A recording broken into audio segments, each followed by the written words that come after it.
Good morning, students. So let us start our programming language C. So in the previous video, we have seen introduction to computer hardware and software, the different generations of computer, different types of computer components, and what is computer network, what are the different devices which we use in computer network, and what are the softwares, what are the different types of softwares. All these things we have seen in the previous videos, right? Now we are starting with the C programming language. So first let us understand what is programming language or why we need programming languages, right? We are giving input and your system is processing input. How the system is processing input? We have to give the instruction, right? So using programming language, we are giving instruction to the computer to process the input. And one example programming language is C. So let us start with the overview of C. So first topic is basic structure of a C program. So before explaining this basic structure of C program, I'll show you one program first. I'm using one online compiler to execute one program. So here I have written, see,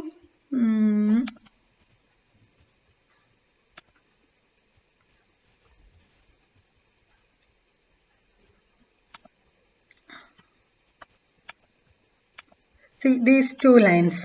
I have written first line is example program, and this program like this. I have written example program. This program is used to add two integers. These two lines I have used written between hash star and star hash. And the next line it is add two numbers. Before add two numbers I have used two slashes. And here onwards my program I started. This is my C program is this one. Hash include stdio.h void fun index is equal to 10 in the main index is equal to 5 printf fun void fun printf value of x outside main. This is my C program. You don't worry what is stdio.h, what is int, what is fun, what is x, what is printf, everything I'll explain. Now I just want to show you one program, that's all. So this is your C program and this is what? Then why I included here? This is I'm commenting. This is not C program. That is not part of C program. I'm giving the comments. So this is known as documentation section. You can write your comment. This program is used for what? What is the program or the author of this program? And what are the inputs? What kind of inputs you can give in this program? What are the expected output? All those comments you can write here. This is known as documentation section. So if you write the things in example program, these two lines I have written in between hash star and star hash. Hash star and star hash I have written, and this one line I have written after two hashes, right? So that indicate this hash star and star hash indicate whatever I have written between this hash star and star hash are comments, or whatever I have written after these two hashes are comment. So these things will not execute. If you write in between hash star and star hash, or if you write after two hash, they will treat as a comment. And this part is known as documentation section. Okay, and we are starting the C program. First is hash include stdio.h. Now don't worry what is stdio.h, that all we'll see later. Hash include. I want to include something to my program, right? So I'm trying to include something to my program. So that is known as link section. I'm trying to link something to my program. I want to link stdio.h to my program. So this part is known as link section. What is stdio.h is next thing. So this part is known as link. We are trying to link something to my program. So that part is known as link section. And this is, I have declared one function. I have like here. I have defined here in this program. I used one function. That function I defined here. This is known as definition section. And I declared some way x is one alphabet, and that alphabet has some value 10 that I declared. This is known as global declaration section, and this is my main part. Without main part, you cannot execute your C program. Inside main part, there are two parts. That part is known as this is a local declaration. This is executable part. And here also I have given some value to X. This is known as local declaration. If you give value to alphabets or if you this alphabet, this is known as variable. If you give value to variables inside the main, that is known as local declaration. Outside main, that is known as global declaration. And these are the executable part. We are processing the inputs, right? So this is known as executable part. And this is your subroutine section. So this is one example C program. We'll see in detail what is that, and we'll see in detail. So we'll try to run this program. If I run program, I'll get two output. Value of X inside main is 5. Value of X in outside main is 10. So here this is in main part, right? Value of X inside main is 5 that I printed, and value of X outside main is 10 that I printed here. So this is one C program. We'll go back to the slides. So basic structure of C program is there is documentation section. It is used for commands. See, command.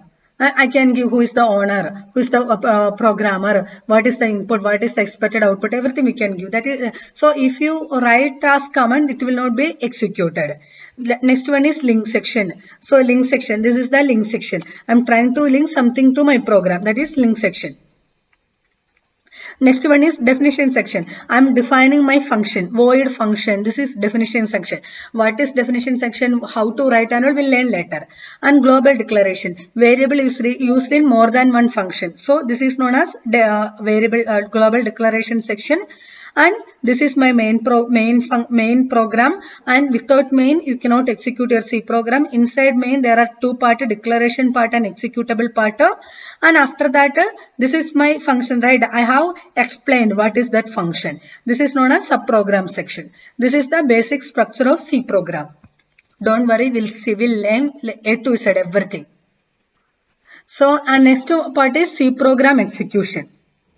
So, to execute C program, first you have to create one program, then you have to compile the program, then you have to execute the program, then get the output. So, to create the program, create in the sense where you are going to write your program, right? You need some editor to type the program.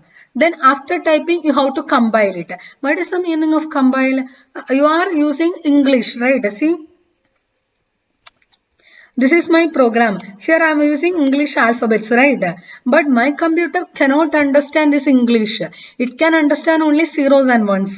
So how to convert this program into zeros and ones? How to convert this program into zeros and ones? With the help of the compiler only. Compiler will be converting your high-level language into machine language. After compilation, I can execute. I execute in the sense I can take my program into main memory, and from the main memory I'll be running the program. I'll be seeing the output. So these are the 4 steps required to execute a C program. So this is the flow chart. So first you have to make your system ready. After that, you are writing the program. After writing the program, you have to save the program as program name .c. You are saving your program as program name .c. After that, you will be completing your full program. After that, you are compiling. Compiling the sense you are converting your English language into zeros and ones, right? Then after compiling, if there is no error, syntax error, you will get the or some like a program name .object. If there is no error, you will get the object file. Object file in the sense zeros and ones corresponding to your program. If there is any error, syntax error, you have to go back to your source program, edit it, again compile it. If there is no error, it is converted into zeros and ones, and that file is known as .obj file. After that, it will be linked to the first we have written hash include stdio.h, right? So that inclusion, everything is happening after that. Then after that it will be ready to execute. So that file will be known as .exe file. Then you will be executing the program. After execution, if there is any error, you will not be get the output. If there is any error, you will not be getting the output. If there is any error, you have to go back.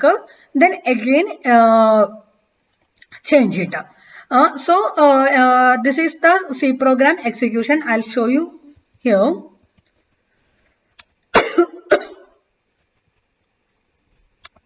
See, this is my program, right?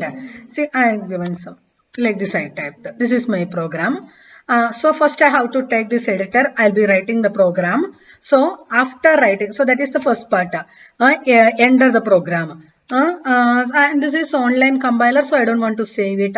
So I have typed the program. After typing, I'll be compiling. I got some errors, right? Syntax error is there. So that is what here I have written. If there is no syntax error, the program is converted into .obj file. That is like your program is converted into zeros and ones. But in my program there is error, so it is not converted into zeros and ones. It is given some error message. I expected comma or semicolon before printf. So some error is there. So again I go back to my program. I given semicolon here. I'll go back to my program. I given semicolon here.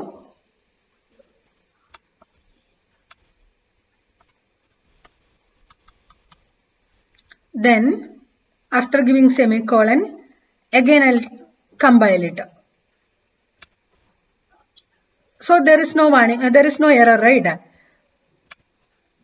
So see, if there is no error, that program is converted into zeros and ones. And now that I have given hash include stdio.h, right? In my program, I have given hash include stdio.h. It is linking to my program. After that, I'll be going for execute. So in execute, I'll run. If there is no logical error, I'll get the output. If there is any logical error, I have to go back. Logical error in the sense, suppose my program is like I'll write one simple program. My program is to division, for division.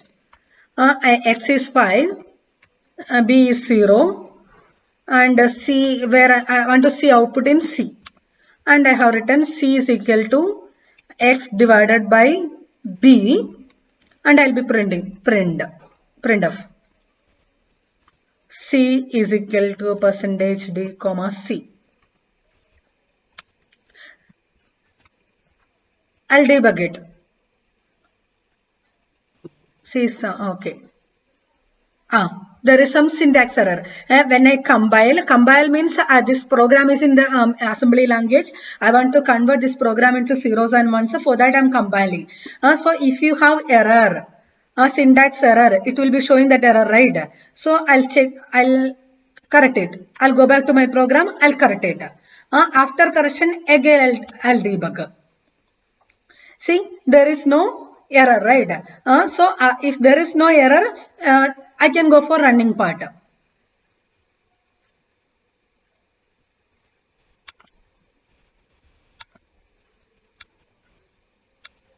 I debugged. Then I'm going for running part. In running part, see, there is some logical error, right? See, x 5 by 0. Is it possible to divide by 0? It is not possible to divide by 0, right? So that is known as logical error. It is not syntax error. That is known as logical error. Divide by 0 is not possible, right? So I want to, again I'm going back and I'm changing that, and I'll make it as like here I'll make it as 10. Here I'll make it as 5. Again I'll run it. Again first I have to debug. After debug, there is no error, so I'll go for run. I'll get the output 10 by 5 2. So that these are the steps for execution. Now if you see this, Flowchart you will understand. First you have to enter the program. After entering you are compiling. If there is no error, you will be linking that libraries and all to the program and you can execute. If there is no logical error, you will get the output. This is the program execution. Hope all of you understood this topic. Thank you.